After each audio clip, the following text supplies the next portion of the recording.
지금도 새로운 난민이 Since this year, we have seen Bangladesh. New arrivals in the planning is 50,000. That's an estimate of the Rohingya refugees. It may be 40,000 rebirth, 30,000 rebirth every year.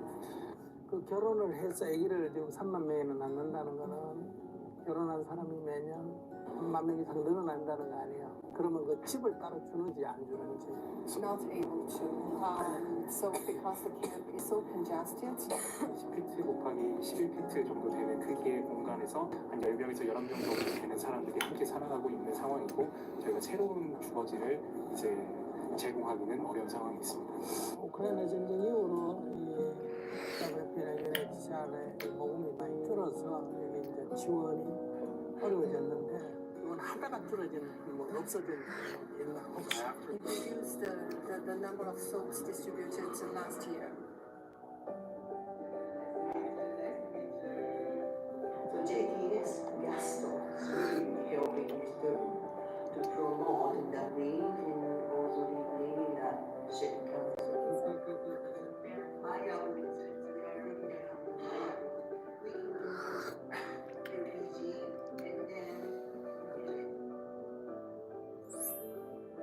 생명을 보존하는 것만 해도 다행이긴 하지만 조금 주거 문제를 좀 연구를 더 해주시면 좋겠습니다.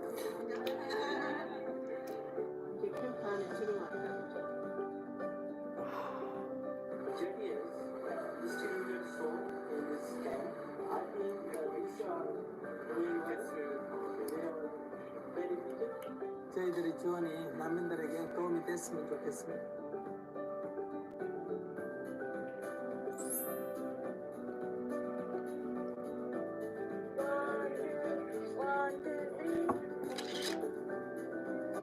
The Buddhist organization from Korea donated 6 million bars of soap to the refugees in the Bangladesh Rohingya encampment. They on the run from the Myanmar military.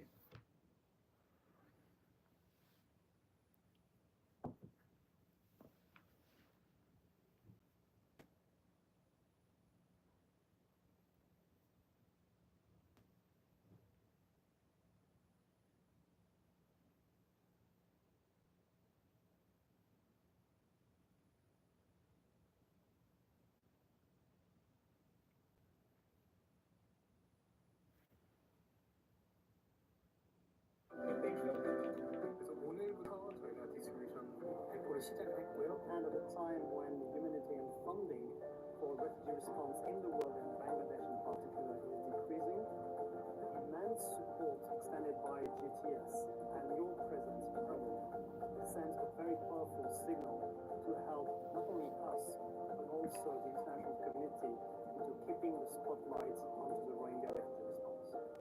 Thank you very much.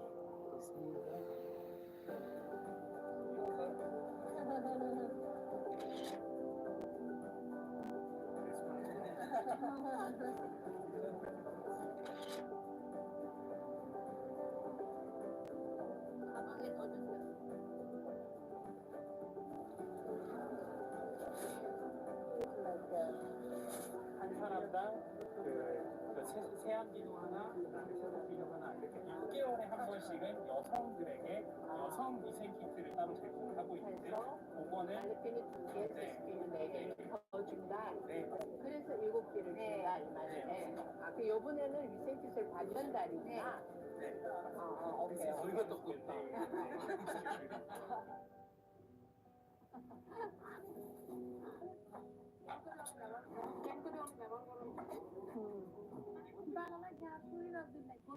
예, 게스트가 있어서 되게 행복하답니다. 빨래는 각자 집에 사나 빨래 공동 빨래 세탁소에 가서 오늘 하나 말해? There is a room outside. 물은 다 힐로 와서 쓰나 여기 펌프가 연결돼 있는. 전체 캠프에 메가 물탱크 어마어마하게 큰 물탱크가 곳에 설치가 되어 있습니다. 그 물탱크에서 여기 물탱크까지 펼쳐오고 이 물탱크에서 이제 물을 길어가지고 가져다가 쓰는 방식으로 알려줘서 네 이렇게 하고 있습니다. 회장님 다니는 그럼 여기 학교 다니는 애에서 손 들어봤어요? 전번에 그래가 애들이 와 그래서 내가 축구공을 쳤어. 자기 사업 LPG 배포 작업이라.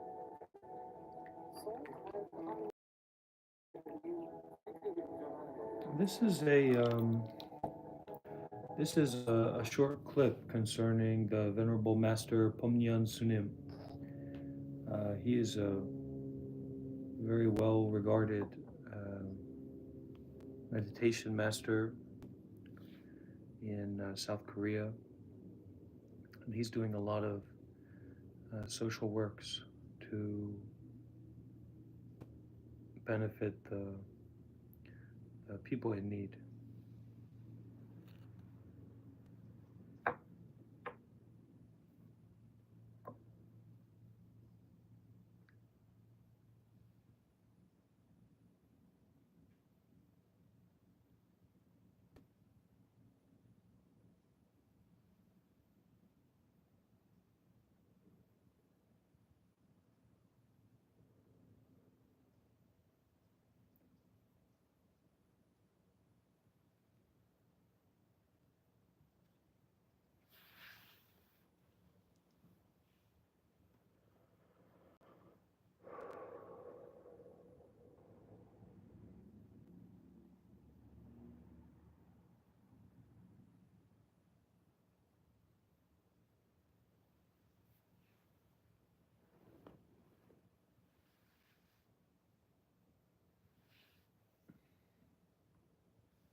What is the difference between obsession and concentration? 내 집착과 집중의 차이는 무엇인가요? 집착과 집중은 집중된다는 데서는 비슷한 성격을 갖고 있습니다. The fact that you are focused on something, they're kind of similar. 집착은 그 집중되어 있는 상태에 무지가 발생해서 깜깜한 상태로 집중되어서 아무것도 알미 없다 하는 거고요. 이제 집중은 그렇단 알미 존재한다는 거예요. 알고 있다. However, the fundamental difference is that in obsession, you're focused in darkness in which there's no awareness, while concentration, you're focused with light, with awareness. 집착되어 있을 때는 그 결과에 어떤 손실, 부정적인 것이 어떤 건지를 알 수가 없습니다. When you're obsessed over something, there's no consideration of the negative consequences of your obsession. 그러나 집중되어 있을 때는 그것의 결과를 훤하게 알 수가 있다. But when you're concentrated, you are aware of the different consequences of your concentration. 집착되어 있을 때는 알미 없기 때문에 그것을 멈출 수가 없고, 집중되어 있을 때는 부정적인 결과를 훤히 알기 때문에 그것을 언제나 필요하다면 멈출 수가 있습니다. Since there's obsession lacks awareness, you cannot stop even if you wanted to. With concentration, because you're aware, you can always modulate your behavior or stop if you need to.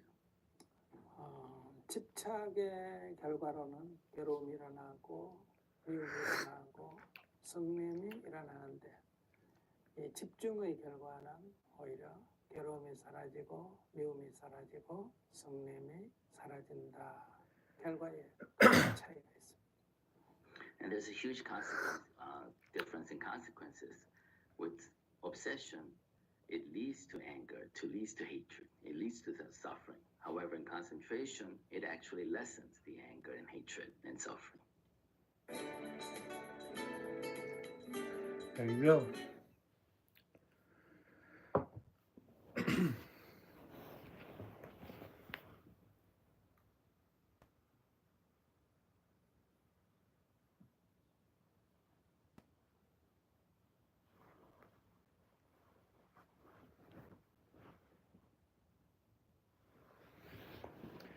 So we should be concentrated on the Buddha, the Dhamma, and the Sangha, but not obsessed. And that applies to everyone. That applies to monks and normal, ordinary humans. That applies to everyone.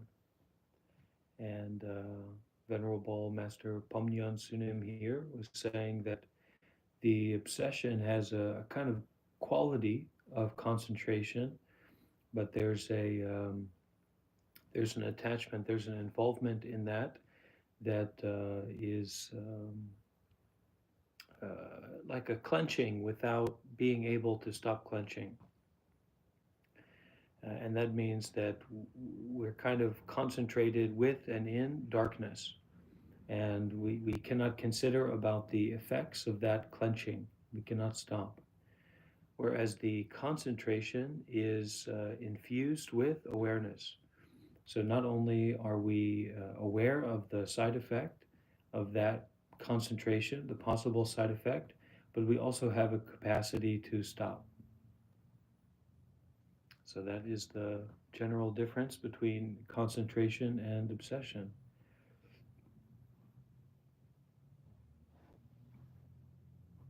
I know that when I first approached the spiritual path, I was very much imbued with this sense of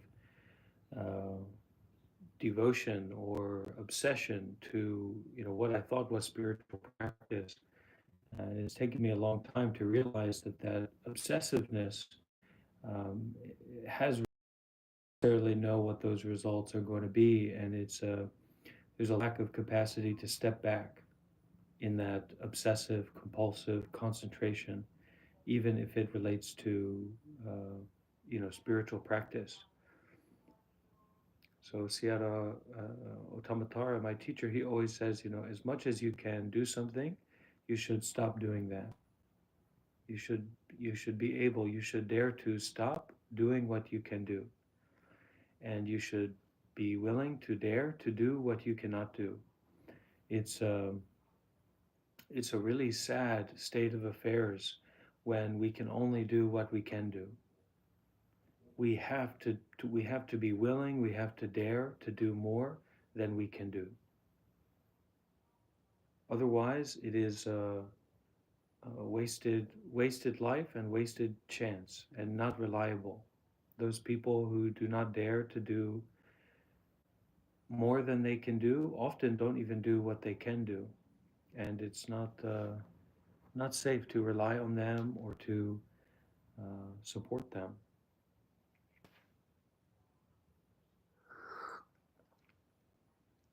Meaning to support them in that limited view.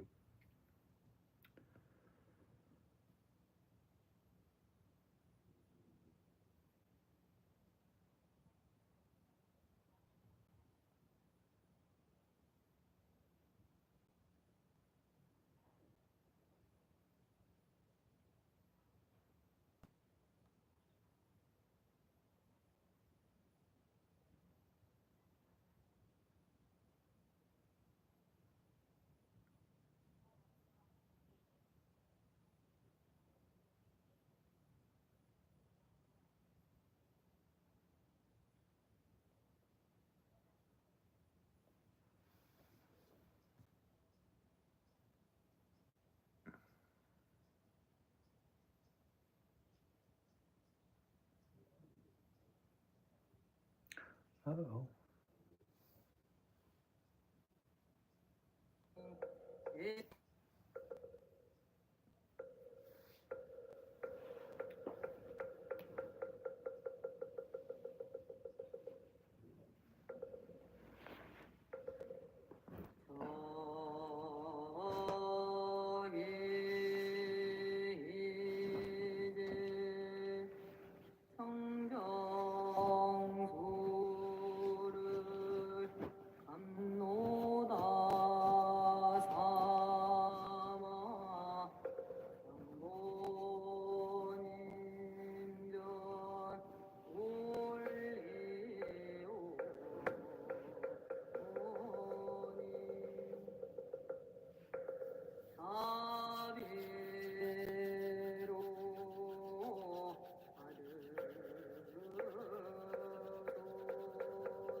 Well, what it means is that as a Buddhist, as someone who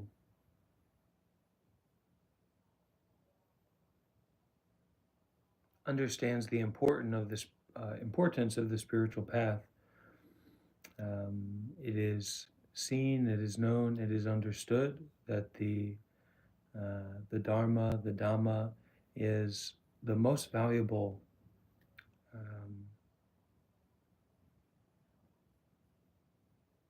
of all valuables. Yes, and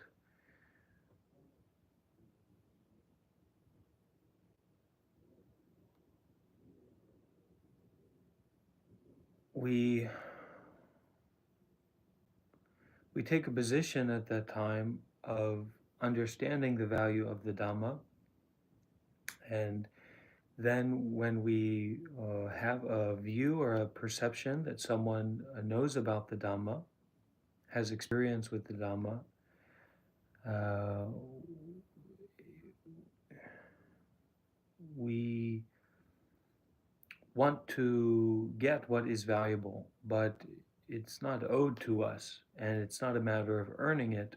So really the only way to go about it is to make a request. So traditionally, when it comes to Buddhist monks and the normal human beings, the normal human beings will go to the monks and make a request. Dear Bhante, dear Venerable, dear Aya, may you teach the Dhamma for our community. May you share the Dhamma with me. Can you give me some advice about something that's going on? And make a request to receive the Dhamma. When we talk about generosity,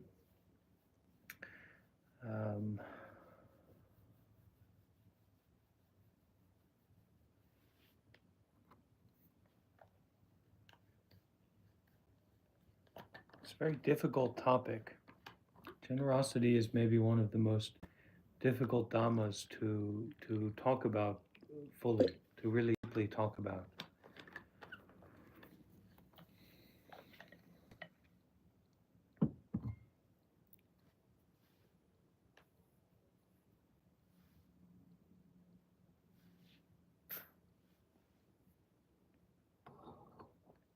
And the thought I had was concerned with peace versus happiness. And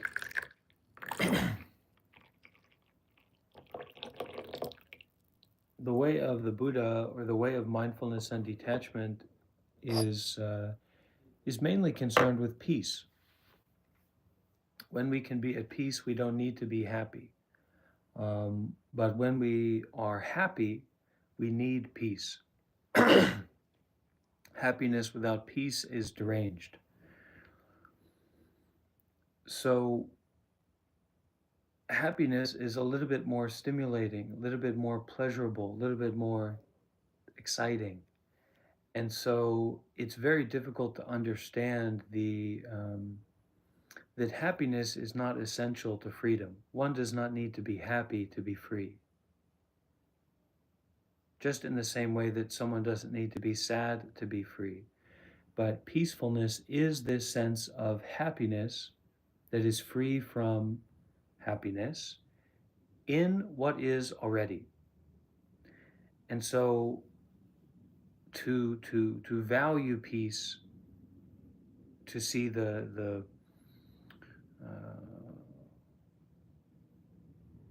presence of peace, we have to detach from happiness. And in the same way, to appreciate the Dhamma, we have to detach from the Dhamma. Or to appreciate the Dhamma that is concerned with the Buddha, we have to detach from the Dhamma that is concerned with living and non-living beings.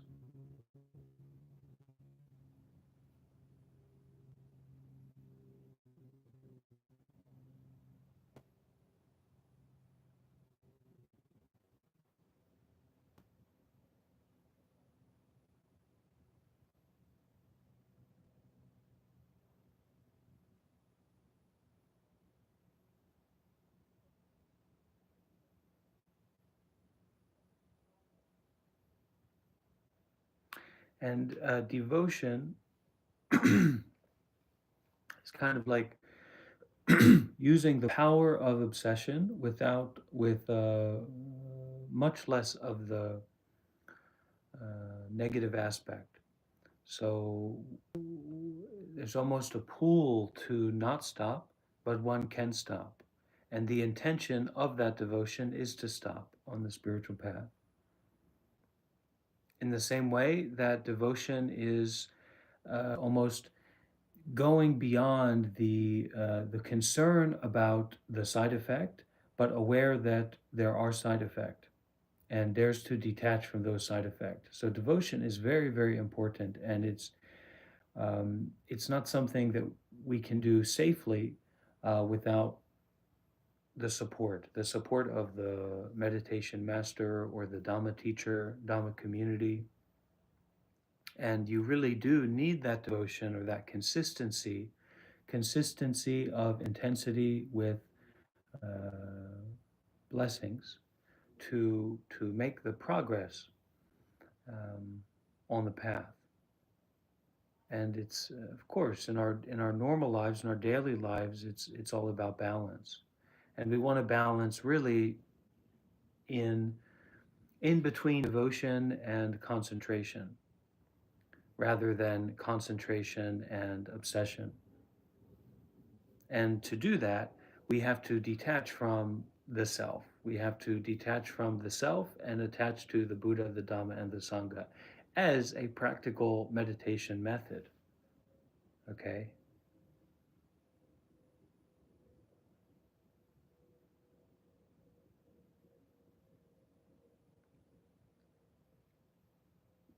When we are concerned with anxiety, we have to be open to the fact that most of our thoughts and most of our stories of life and about life are illusory, really. I mean, how many thoughts or how many ideas that you had that disappeared, let alone ideas that you had that turned out to be nothing to do with anything, right? Just empty. So understanding that we're a little bit more humble about our relationship to reality, and we say, okay, I don't really know what's going on here, honestly. And at that time, when it comes to anxiety, there's an experience, physical experience. The heart is beating, and the blood is pressure flowing more strongly, and then the mind begins to spin.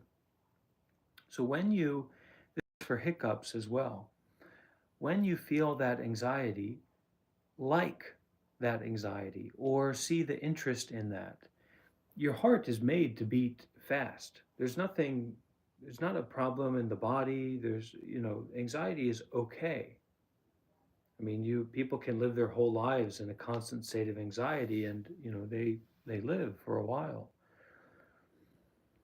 So I've experienced that once I turned my mind away from giving so much belief and importance to the complicated thoughts about the anxiety, and I turned my attention towards the experience of anxiety itself, especially like the heart beating more quickly.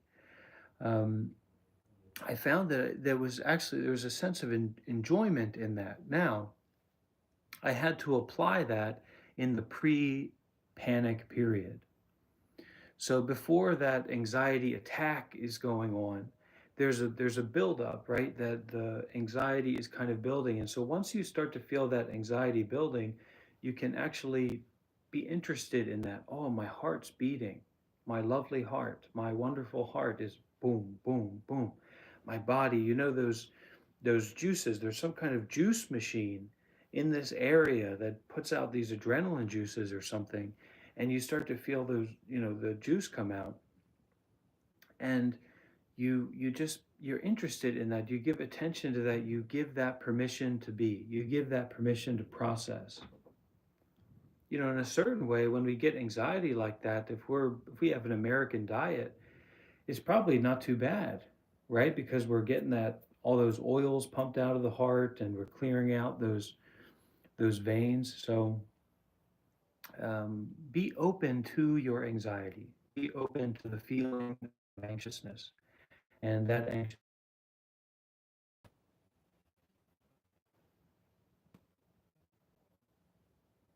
Then when you experience that it disappears, you won't have to be too much. You won't have to be too much afraid of it or worry about it at that time.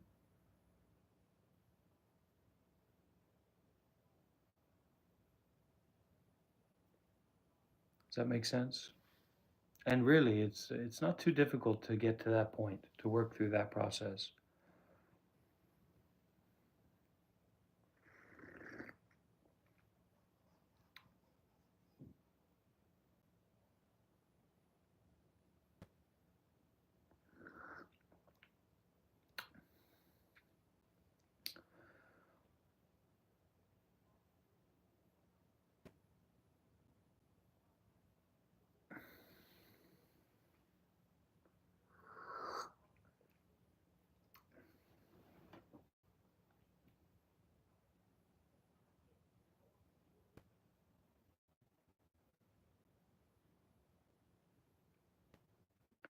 In fact, the anxiety can actually bring us home to the body, bring us home to our direct experience. So at that time, usually there's some kind of worries, some kind of thoughts going on in our mind that's like, oh, I'm worried, this. When we start to feel that anxiety, it's almost like the body is calling the mind home. And so, yes, you might be feeling anxiety, and yes, the situation might be something certain way, but actually, your body is inviting you home, bringing you home, and you can listen to it. You can go home to the body when that heart is beating, etc. And I found it can be quite enjoyable. The same with hiccups. When you start to hiccup, and then people say, "Well, how can I stop hiccups?" Well, I've found you can stop hiccups by liking hiccups, by being interested, by being open to hiccups.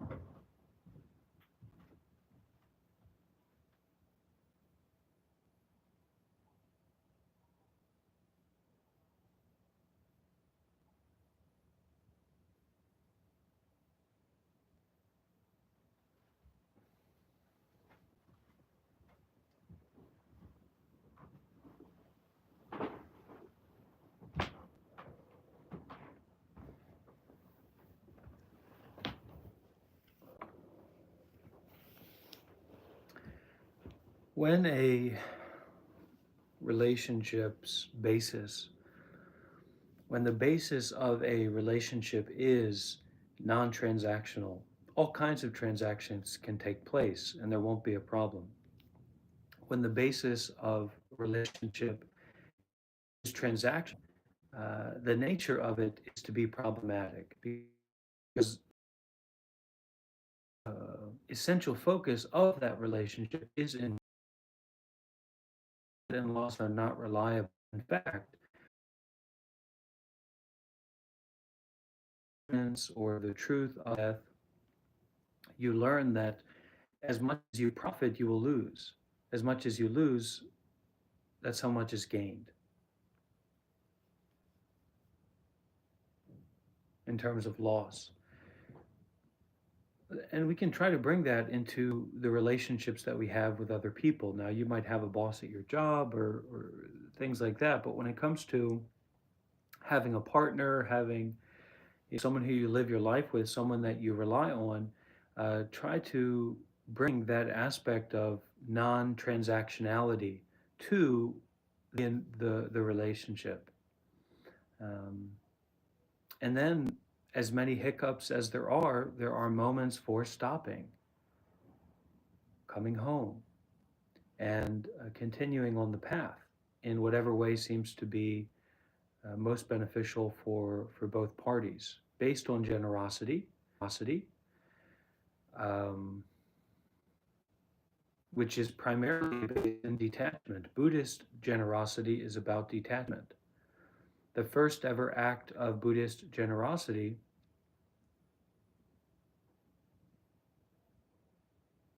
relates directly to the Buddha. And the Buddha didn't have a shop. So we should be honest about that.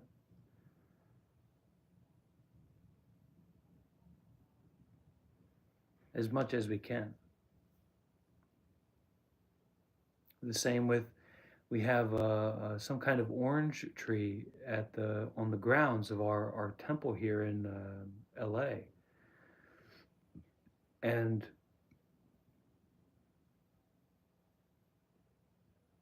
the oranges there are just phenomenal. They're delicious. You can't get an orange like that at the grocery store. I'd be surprised. And they are freely given, freely received, freely grown. And we should also try to be more and more like that as much as we can. And what we find out is we already have blessings as a human being. And part of that is to this case of being a human being, have a great capacity and ability to make blessings, to fulfill the parami. And we should endeavor to do that more than we endeavor to fulfill our desires, which also means to fulfill our fears. And the same with to fulfill our profits, because that's also just going to fulfill our losses. And this is extremely reliable model, extremely reliable, surprisingly reliable for intentional communities, for sustainable social action, for protection from military forces or demonic spirits.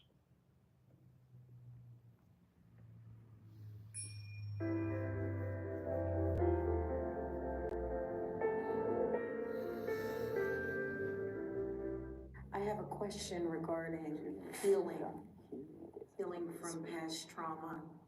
Last week in service, we spoke about the importance of forgiveness and what that looks like when you're embodying unforgiveness. How do you redirect the organs and the mind and the spirit into a direction that is healing not only for you? How do you make it through that wilderness to that space of clearing where you can let go? 진정한 용서는 용서할 것이 없어야 합니다. So a genuine forgiveness means that there's nothing to forgive. 용서할 것이 있다면 아직 용서는 아닙니다. And if there is a target for forgiveness, then you're not really forgiving. 용서한다는 게 뭡니까? What is forgiveness? 내가 옳고 네가 틀렸다는 거 아니에요. It means that you're right and that person was wrong. 그런데 내가 봐주겠다는 거 아니에요. But you're gonna allow them to, you're actually allowing them that space to be wrong. 옳고 그름이 없는 경지에 이르러야 됩니다. So you have to go to that state where right and wrong does not exist. 서로 다를 뿐이지. And just different. 그러면 용서할 것이 없어집니다. And at that stage, there's nothing.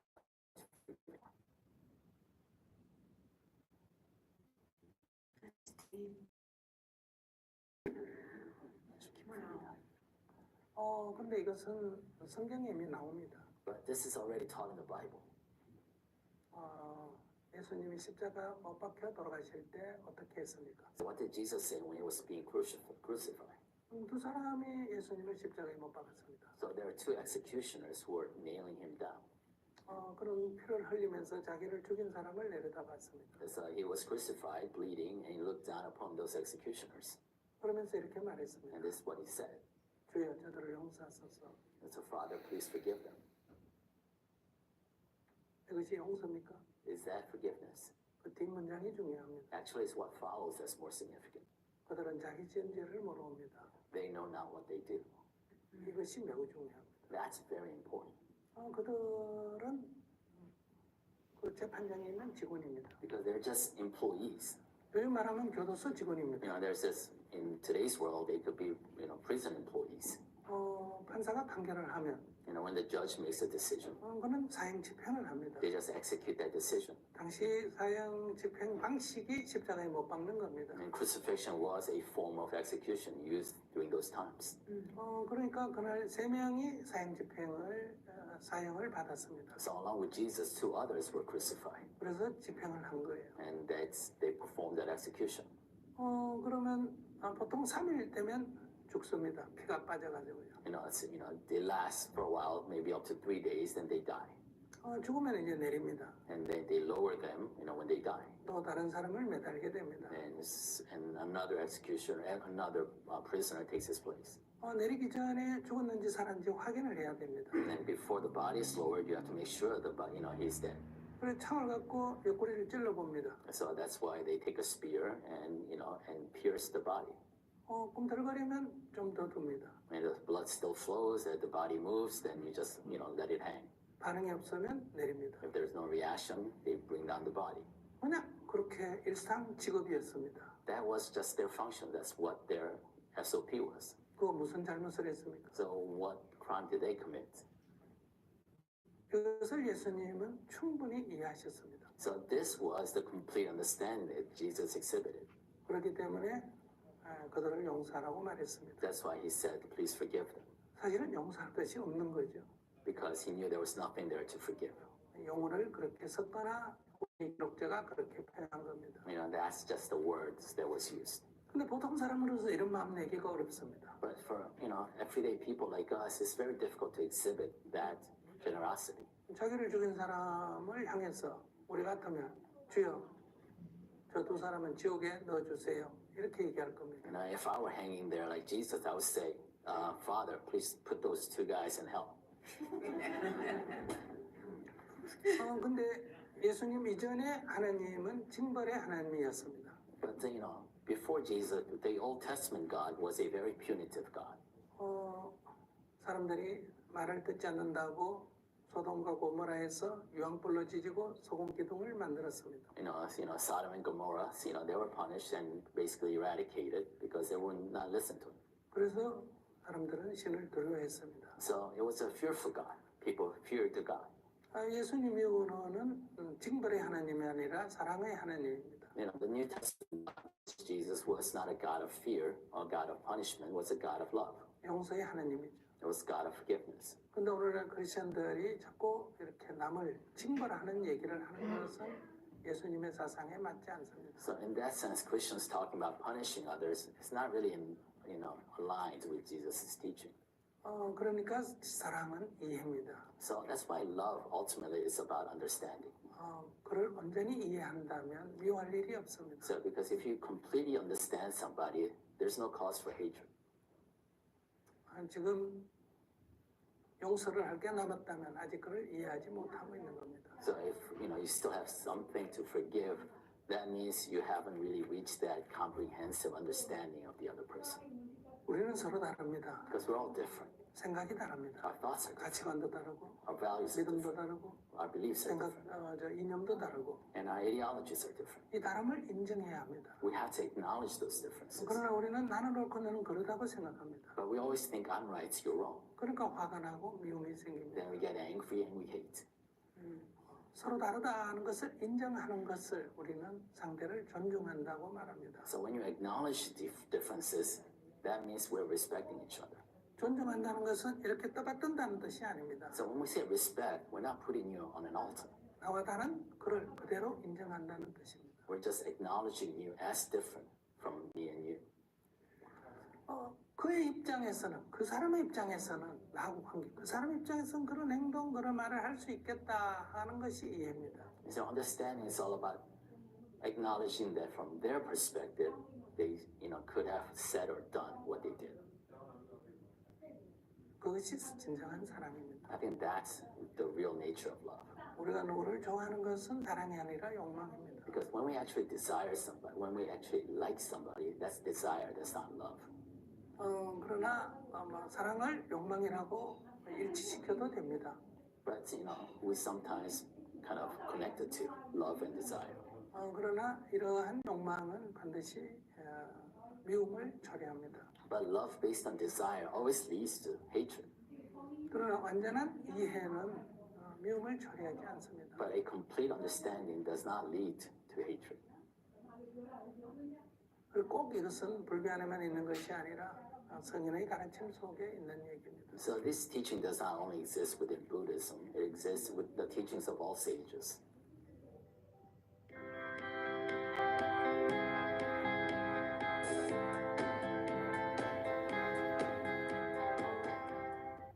Be the driver of your own happiness and freedom.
Any questions or comments?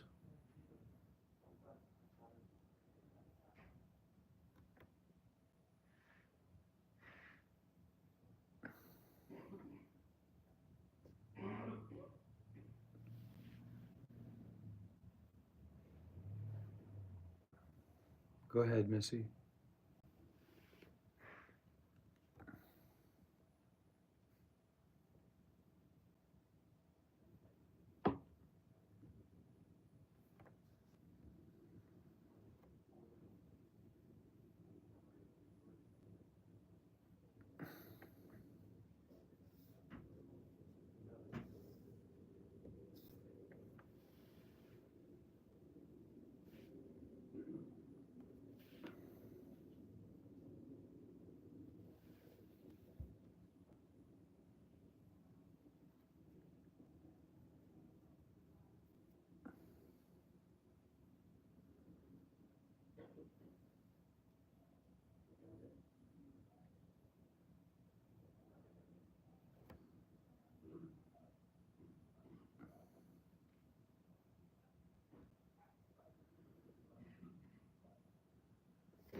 Well, this is why we have so many problems on the path when we're not giving dana, when we're not donating, when we're not practicing generosity. Um,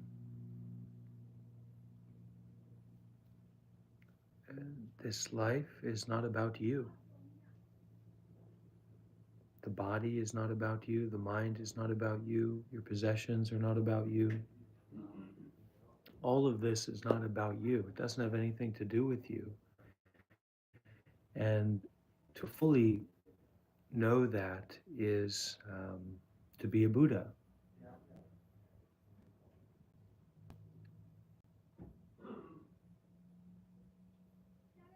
To go along the lines of that is to give and share what you have without being told to do so or without being tricked to do so. I mean, it's impossible to have success in the path without dana, without giving. And it makes you very stupid. People who don't donate, people who don't give, people who don't understand the importance of doing that, um, they're missing out on the entire path.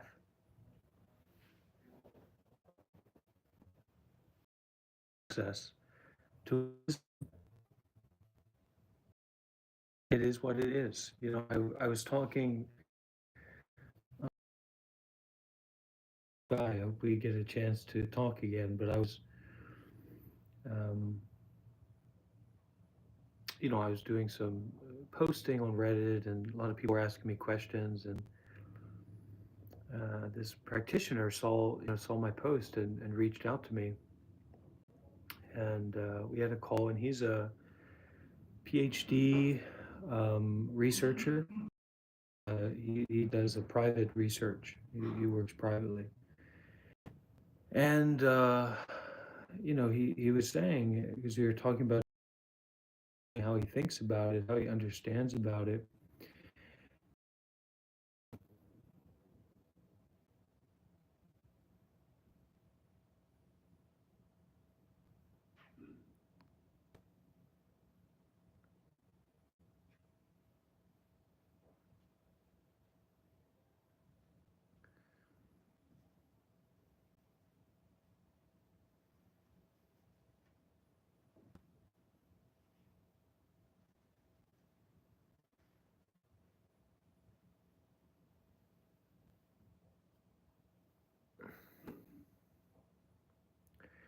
It really surprised me.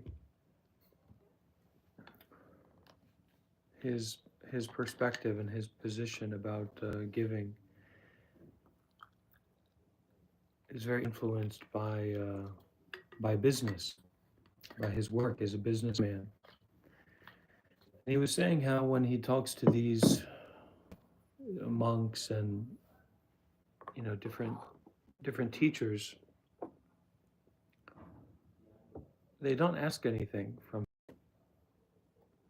um,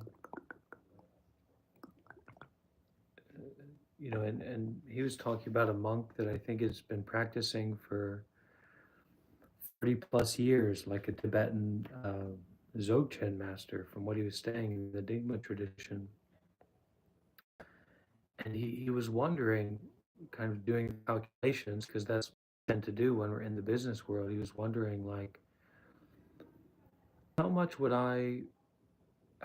it cost to talk with a professional consultant um, about this field of research that he was working in, and that supported him to to understand the making sense of generosity concerned with the Sangha, concerned with the monks and nuns and the Buddhist community.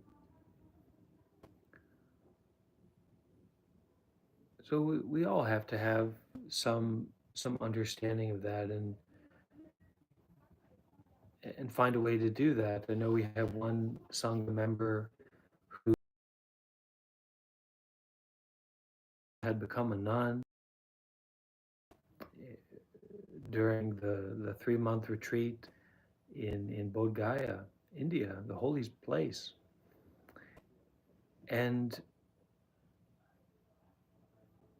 now she had some health concerns, and she had to go back to her country, to her home country. And now she is really a practitioner, as far as I know, and she's taking refuge in the local Buddhist monastery, the local Buddhist community, and it's not easy to do that. It's not easy to take refuge in the Buddha, the Dhamma, and the Sangha without that spirit of generosity, because the Buddhist tradition has sustained itself throughout history.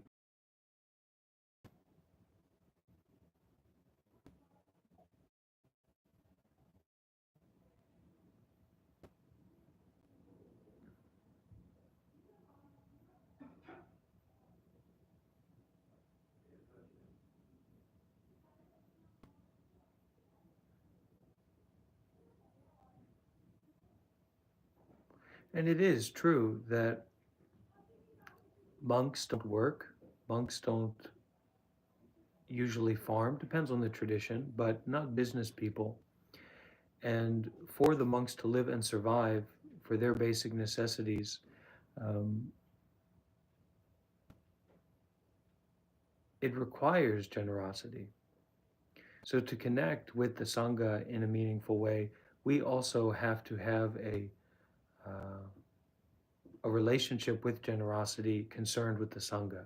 Because if that didn't exist, the Sangha wouldn't exist.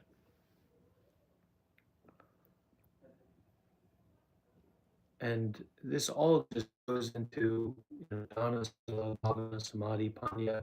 It goes into the triple gem, where it is the refracting light from the triple gem prism.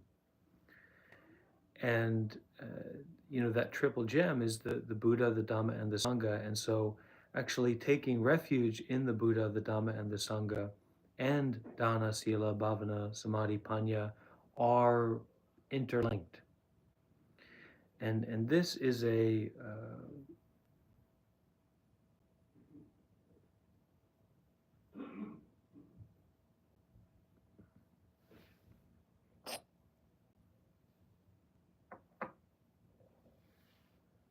this is a situation where life is very short,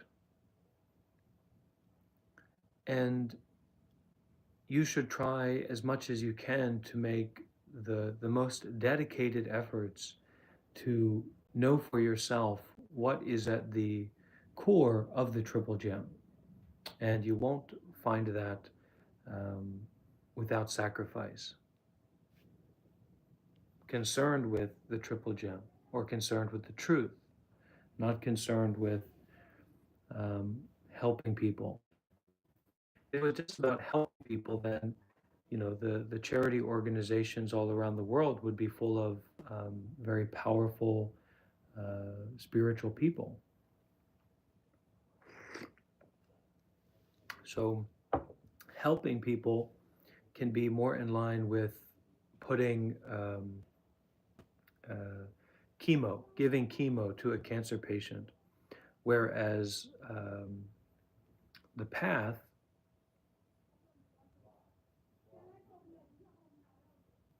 of renunciation is concerned with systems change.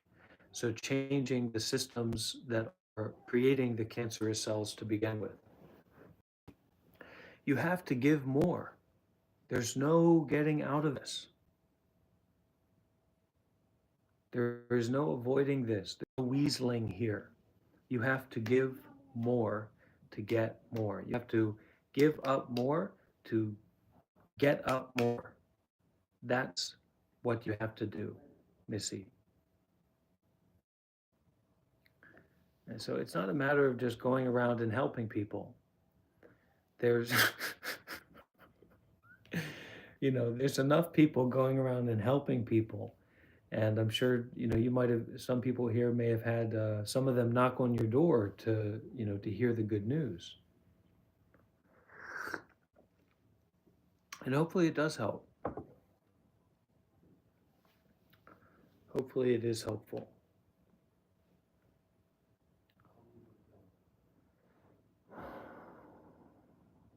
But it's only in your mind. It's only about your own mind. So the giving has to come from and be about your own mind. If it's just about helping people, you're going around bothering people. It's like, oh, I'm going to go help drug addicts. Well, you go and bother them until, they can put up with you long enough to get a few bucks and go and shoot up. Then you go home with a smile on your face, and they go home with a smile on their face too. So everybody seems to be smiling, but it's not quite what is being talked about here. And yes, that's why it's not just about feeling good. The teaching about doing good helps you to feel good, and doing bad helps you to feel bad is basically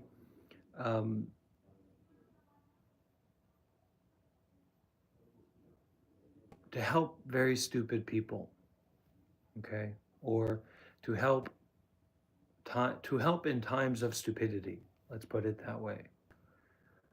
Um,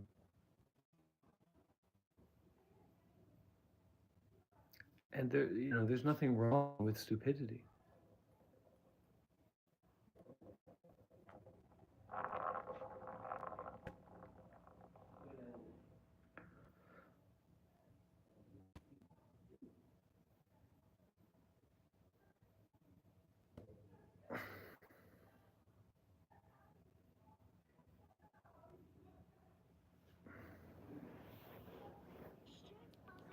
Spinning chaos all around, fountain in the silence, wisdom profound. Dante voted Banyo, rock flows gold, taught a restless soul how to be bold. Mind like a fortress, peaceful like a sea. He seen through the fog, now he guided me.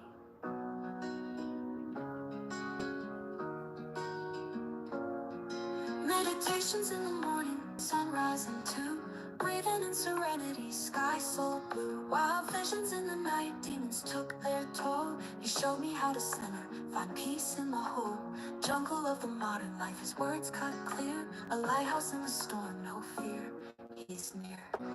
Multi master of the mind, guiding me to moments where true peace I find. Bounty wisdom in his hands. On the noble path he helps me understand. Temple bells chime, reality unwinds. Karma's gentle dance, no rewind. Bounty spoke of Dharma, teachings of the wise. Cleared the clutter, opened up my eyes. Nirvana in the distance, steps so small. Journey with his presence, never let me fall.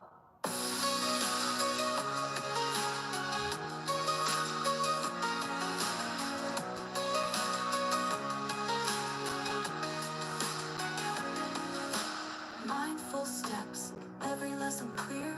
Taught to let go, no need to steer. Compassion as my compass, love without bounds. With mountains grace, inner peace found. Bounty master of the mind, guiding me in moments where true peace I find. Bounty wisdom in his hands. On the noble path he helps me understand.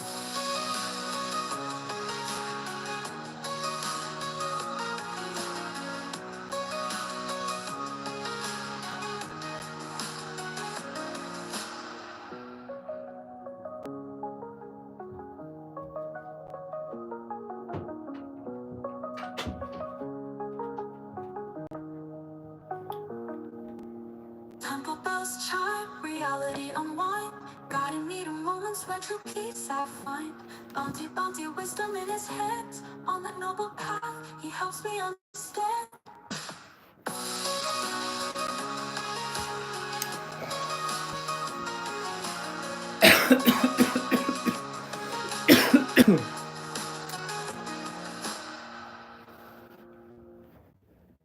Okay.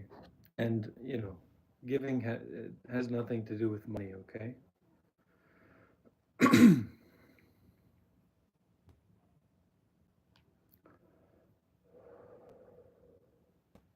But money needs to be primarily about giving.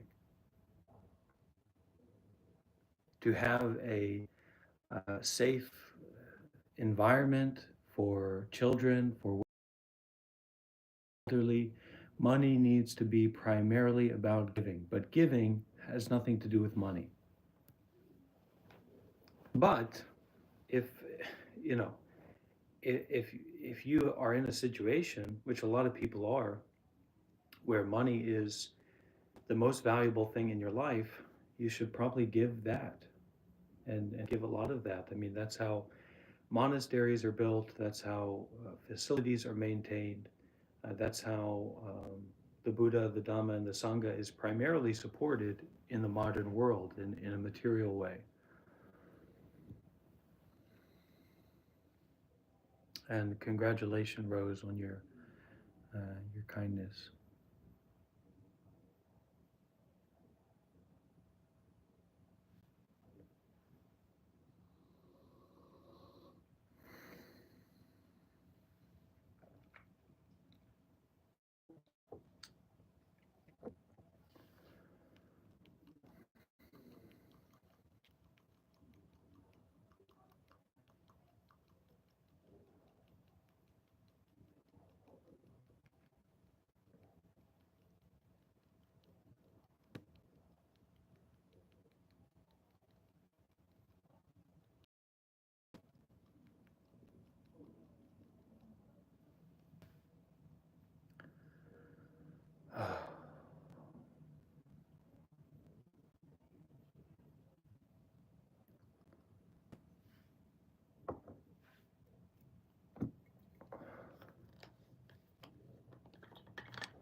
It's like, we're all arrogant. I mean, really arrogant. And it takes forms in a lot of different ways, such as that, Missy, right? A kind of obsession um, to be of total service.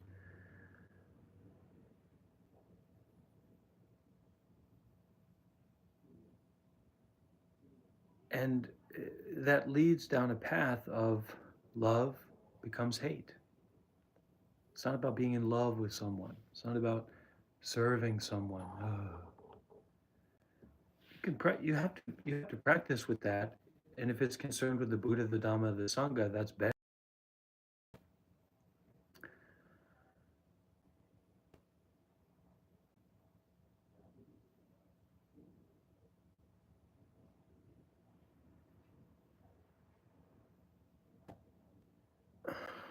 But it's when you're in a position, let's say a spiritual seeker, someone who's interested in these kinds of things, how much experience do you have? Well, not that much, right? It's a lot of people, not that much experience. And then let's say we go to a meditation center or a dimension concerned with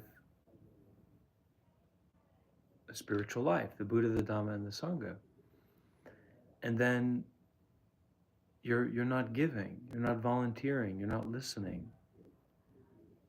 You're insane. If you're not giving, you're not listening. If you can't give, you can't listen. And you can't develop, and you're wasting your time. You're wasting your time. You're using the Dhamma or you're using the situation as entertainment. This is, this is why I have, this is why I have such difficulty on social media, for example, because this is anti-entertainment. It can be entertaining at times, but it's not entertainment. And we find ourselves in a time where everything is about being entertained. And the more entertaining something is, the more real it is, the more true it is, the more worthwhile it is to take refuge in, to support, right? And then we're you know, our bank accounts are emptied, our wallets, our purses are emptied because we saw an advertisement for something. Then we go there, we've already paid for it, so it, we convince ourselves that it's profound, and then we repeat the cycle again and again and again. There's no billboard for this. You know, I'm not. I wish that I can be better at that, but it's possible. I don't want to mislead anyone, but I also do want to help people. You know, I'm also in the condition, so we have to find a balance between um, being willing to not be entertained and still being willing to give in the face of non-entertainment.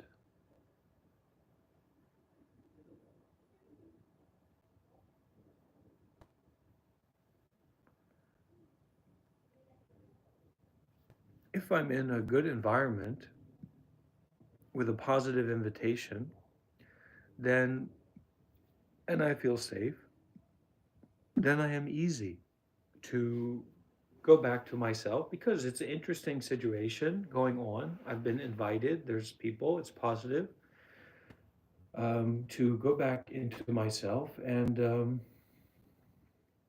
calm my body down with the breathing, relax the body with the breathing, and enjoy peacefulness. I had an insight earlier today that the meditation that we're talking about here, it can't really be faked, and it's not very much about like forcing or controlling. It's a immersion in peacefulness. It's more peaceful than a hot tub on a mountain. It's so peaceful, it's so relaxing that you go into a deep, lovely sleep, a dreamless sleep. And if you become really good at it, you don't go to sleep. And now, when you wake up, instead of being, kind of getting back into your body, you're illuminated, you're energized. Um, so we have to relax the whole body and mind. And Missy, if you want to devote your whole life to service, then you can become a nun. But the obsession with that will lead you into danger, especially because there's not a context as a Western woman or a Western person for being in the Sangha, being in Buddhist community. So it takes time. And it's not something we need to rush into. I rushed into it, and um, I, I had enough blessings from past lives to get to where I am now.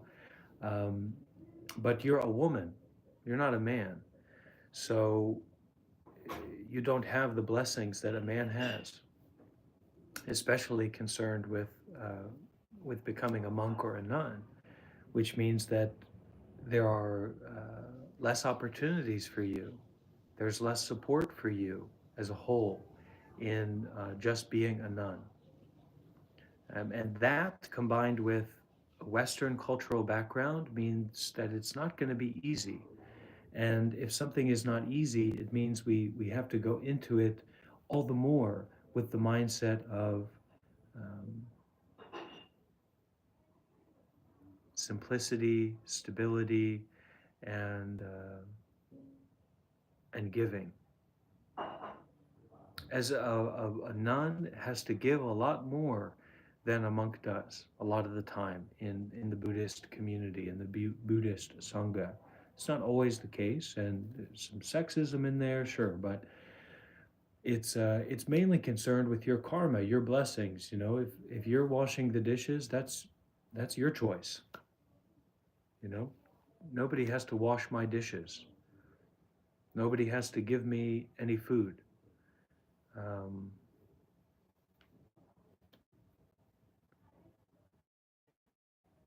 Nobody has to support me. No.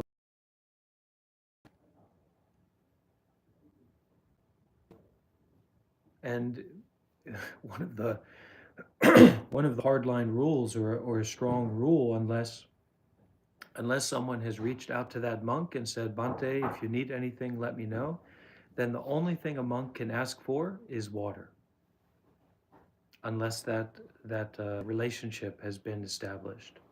And even then, you're getting into territorial waters, even in that kind of situation. But fundamentally, out of the blue, a monk is only allowed to ask for water from the people of the world. From other monks, we can ask for whatever we want. You can ask a monk for gold, whatever. You can, as a monk can ask another monk for anything, but a monk cannot ask a layperson for anything except water, unless there's been this kind of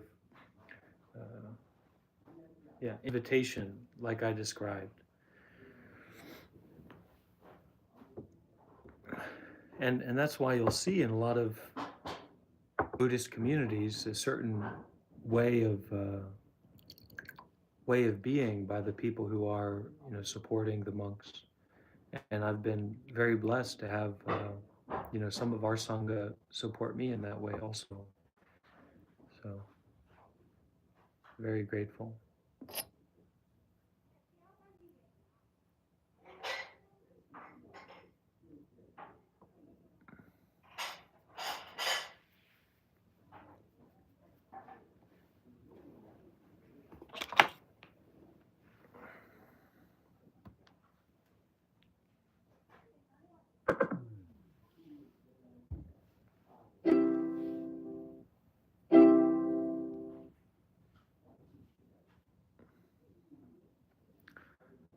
Concerned,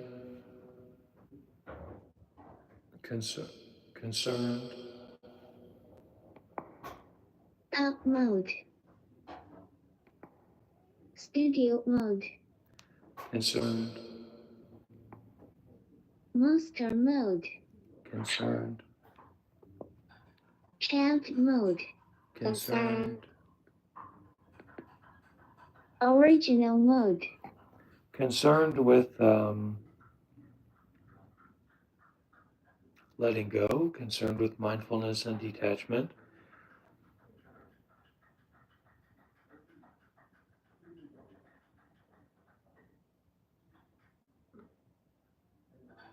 Patience is very important because the power of mindfulness and detachment, as taught by the Buddha, is that is a natural power. That is a power of nature. So that is using the power of impermanence. If you are letting go, that is either clinging, grasping, or renunciation. And both are very difficult and require support to do. Renunciation requires positive support, otherwise you'll die. And clinging requires negative support, that is tension in the body, tension in the mind, ignorance. Clinging requires ignorance.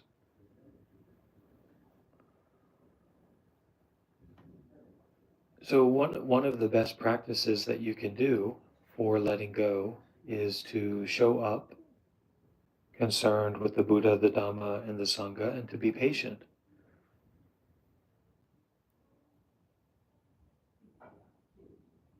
And to make it a comfortable situation for all involved, you can keep the parami of giving, of generosity in mind, so that people know that you're there with wisdom.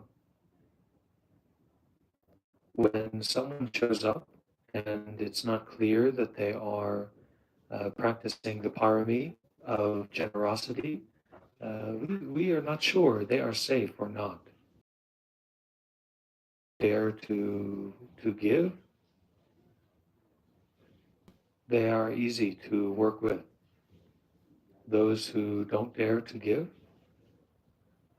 those who don't dare to cross the barrier line of grasping to giving, they are dangerous. They are susceptible to a lot of aggression, a lot of sustained aggression.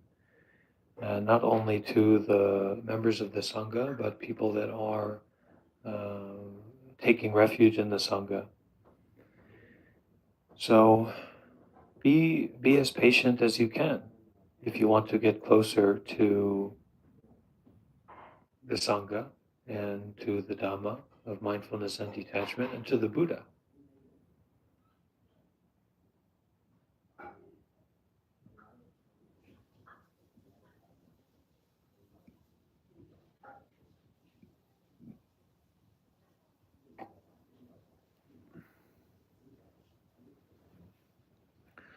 It's a good question still, Seawater.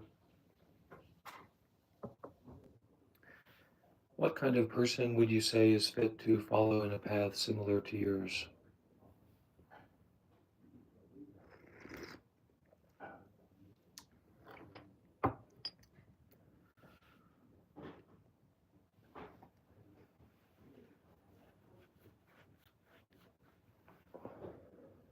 You have to. This is really the only ingredient that one needs to get the success. You need to be willing to give up your life concerned with the Buddha, the Dhamma, and the Sangha. And to follow a path like mine, that's all you need. To follow behind me, you also need to, be willing to listen to what I say.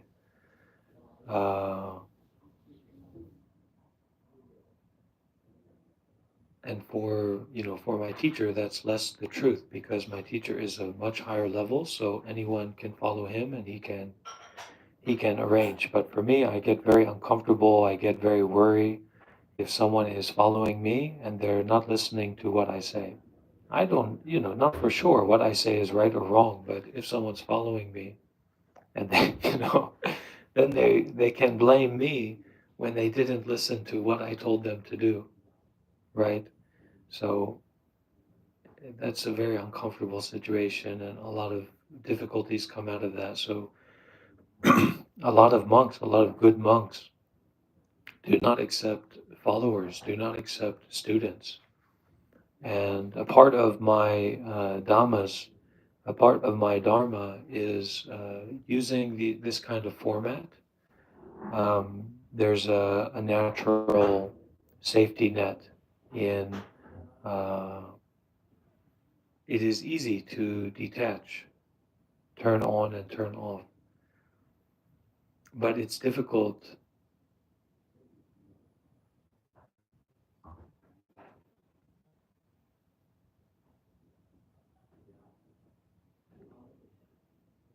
to not detach, to not turn on, turn off. And I have a certain degree of difficulty that I can endure before my dharmas reduce.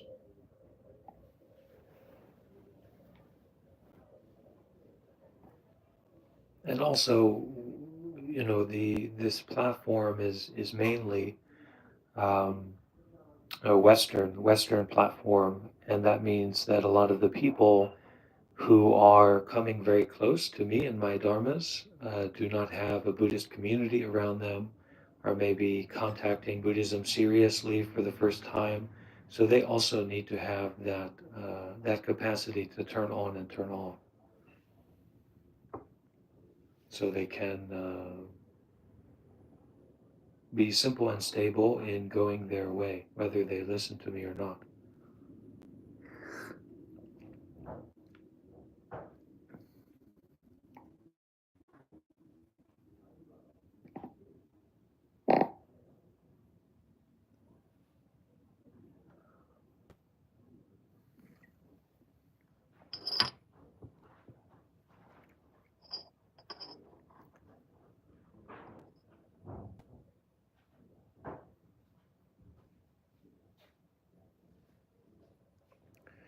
I was willing to give up my life concerned with the Buddha, the Dhamma, and the Sangha. Also, interesting aspect about this is that being willing to give up your life concerned with the Buddha, the Dhamma, and the Sangha, to become a monk or a nun, or as close to that as you can, getting involved with that. Um, it has nothing to do if you had a good life or a bad life, or if you had a lot of money or no money, or if you were mentally very fit and successful, or if you were mentally a disaster. So it's kind of an interesting aspect of that. Um, but I dared to give up my life. I dared to abandon my life, um, to join the Sangha. And from there, everything happened according to my blessings. And uh, I was willing to, I saw the suffering in the American way of life. I felt the suffering in the American mindset and American culture that was unconsciously transmitted to me. And I knew that that's not what I wanted to be a part of at all. And I knew that that is not something that I believed in. And I knew that my karmic affinity was such that I never believed in many aspects of that American dream. So that kept me to continue in the path in the face of difficulties and changes, and to stay as a monk and not disrobe.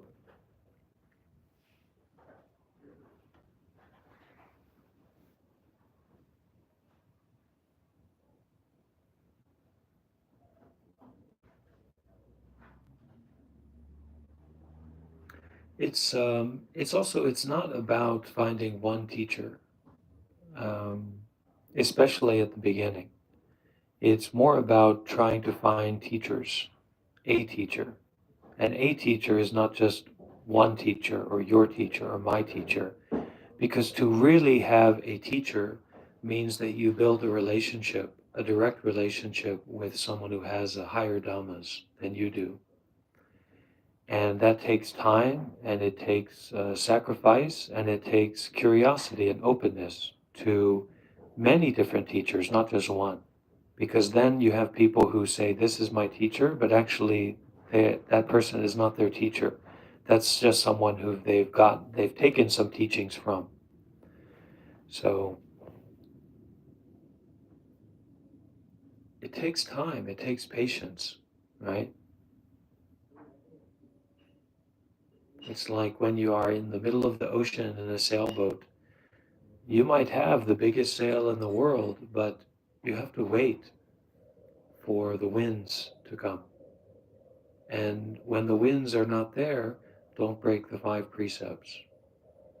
When you're just sitting in the middle of the ocean, it's hot or cold, and your sail is up and you're saying, "What's going on?" Don't break the 5 precepts. And as much as you can, concern yourself with the Buddha, the Dhamma, and the Sangha. Slowly, slowly integrating that. More and more Buddhist YouTube videos, more and more Bhante's sometimes non-entertaining live streams, more and more going to visit the local Buddhist temple, Google Maps, search Buddhist temple near me, and you get concerned more and more with this institution, which is the highest institution of education concerned with enlightenment and concerned with peace and freedom.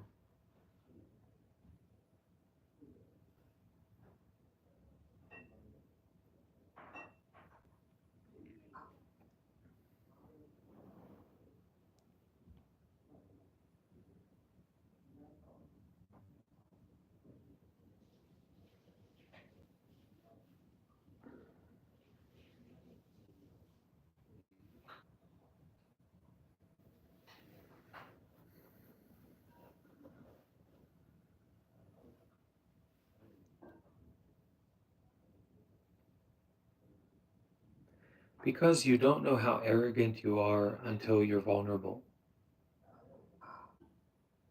You don't know how arrogant you are until you renounce all of the conditions that you find yourself in. Right? So there's probably a lot of wealthy people who don't think they're very arrogant. But the moment that they don't have anything, they can see clearly how they only rely on themselves. They don't have much community. They don't have relationships with people who um, see the generosity in them.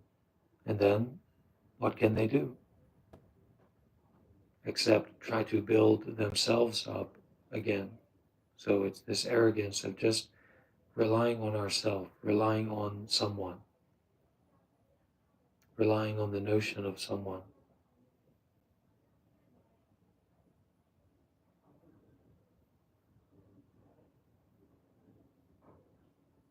We should rely on the notion of no one. Then we won't be very arrogant anymore.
So in meditation, meditation exercise is that we notice the noticing. We notice that you can call it anything, but you notice that there's a body, you notice that there's a mind, you notice there's an experience happening. And then you notice an aspect of that experience and you relax that.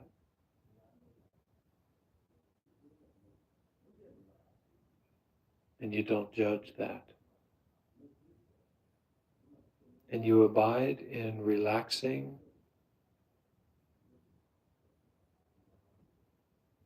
with awareness and non-judgment. It means you're not making any decrees about this or that, but you're noticing more subtly this and that, or this and that at the beginning. You're relaxing this, you're relaxing that, you're relaxing this, you're relaxing that, you're relaxing this, you're relaxing that, you're relaxing this, you're relaxing that. The more relaxed that you are, the more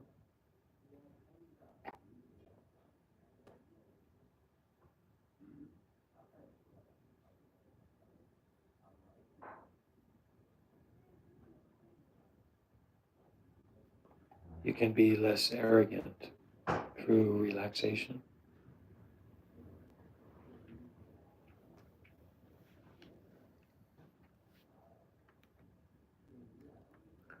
Any questions?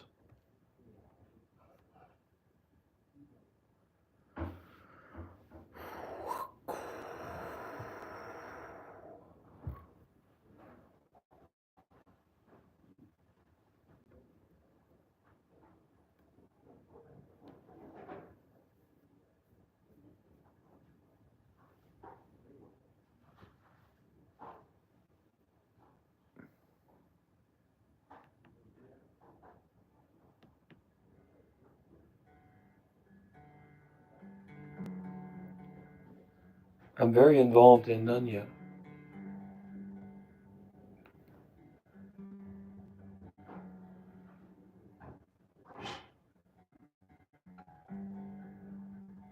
There ain't no guarantees in this life. There ain't no guarantee.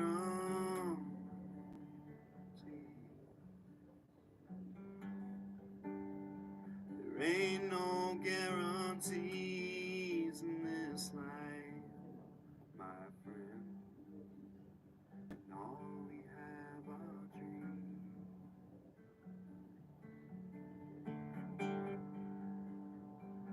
All we have are dreams, my friend. All we have are dreams. Not being a businessman is mostly what I'm doing. So businesslessness, busy businesslessness. And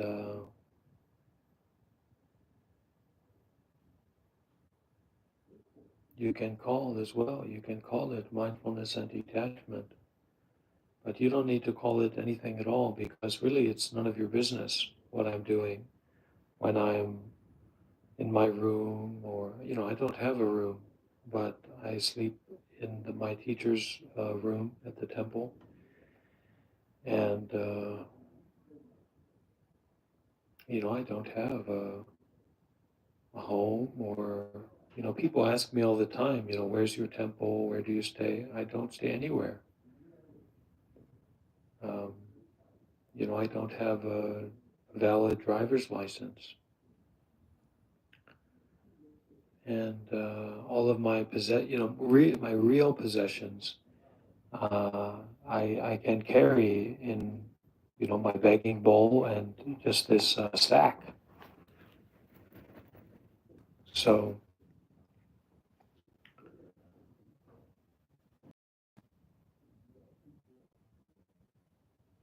to be at peace and I try to realize, I try to see that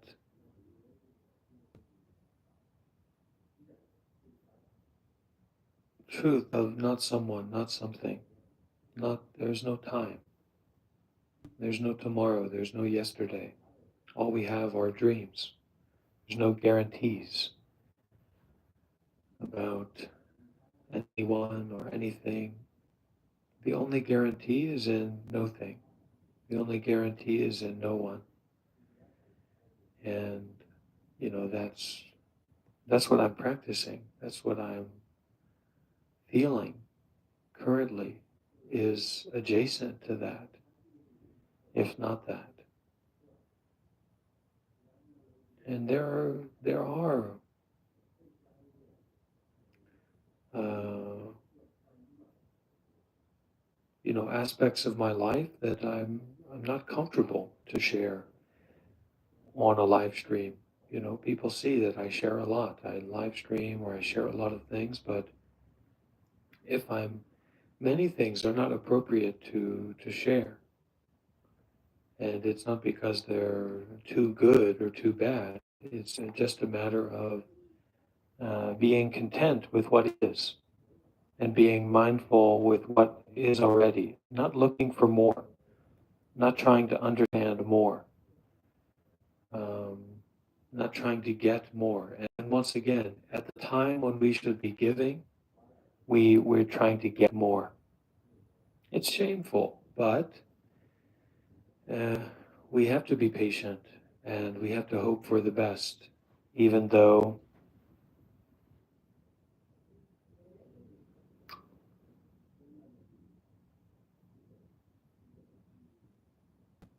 we are not likely to get success in this life. We should still practice dana. We should still make donations. We should still uh, follow the 5 precepts seriously. We should maintain sila. We should, even if we cannot go farther than that, and even if we don't have a good chance to abandon our life, to give up ourselves.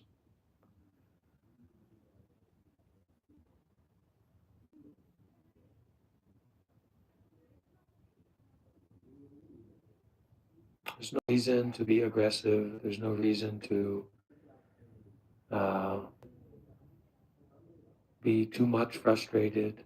We just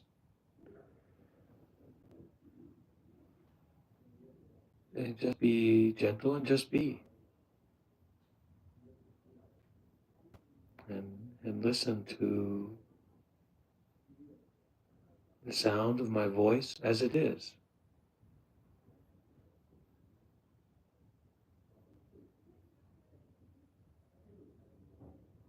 Appearances are not reliable at all, but what it is already is more than reliable, it's beyond reliable.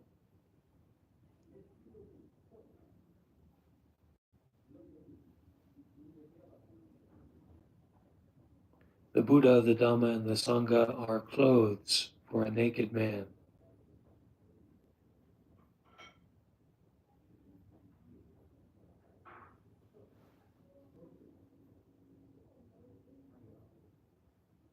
There's nothing wrong with being naked, and there's nothing wrong with wearing robes, but if you go basically anywhere, any country in the world, you better have on your robes, or you better have on your clothing. And that doesn't mean that nature is not nature, it just means that nature is within all phenomena, all forms. And so we don't need to go looking for it, we don't need to understand it, uh, because it is already like that. It is already like this.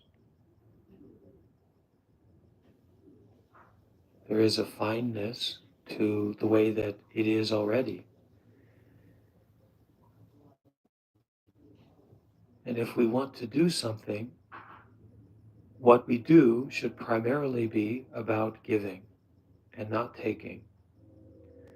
And it should primarily be about staying within the bounds of the 5 precepts.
So there really are many interesting aspects and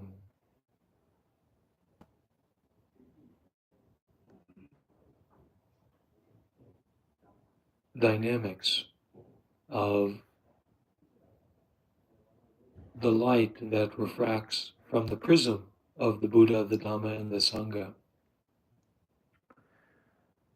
So instead of thinking so much about what we already know, perhaps we should try to stop thinking about what we don't know, thereby giving us a avenue, a route in which to go beyond knowing, and through that to heal and to transform the suffering that is there, and to transmute that suffering from difficulty to blessings that will allow us to uh, uh, uh, make our way to awakening. And this is an amazing path. It's a wonderful path. It's a reliable and safe path. And it's a path to come and see for yourself. So I want to thank everyone so much for being here. I do want everyone to know that I'm continuously inspired by the attendance of members of our community, our Sangha, and may we all continue down this road unabashed and brave to help, and through that to help the no one, the nothingness, the emptiness to be full of truth in all the things being about nothing. And to know that through and within unknowing. Okay? I want to thank everyone for the offerings made during this live stream as well.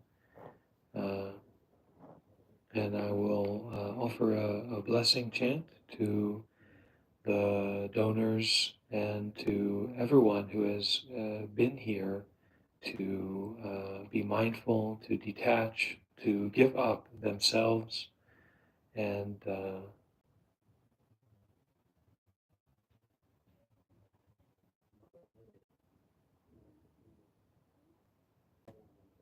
enjoy what is already. Sapitio vivachantu, sapa roko vinasatu, mape bawa danasilicha, ayuwano sukang barang. May we all be happy, safe, and free from suffering. Host mode. Sadhu. Singer mode. Sadhu. Pop mode. Sadhu. Studio mode.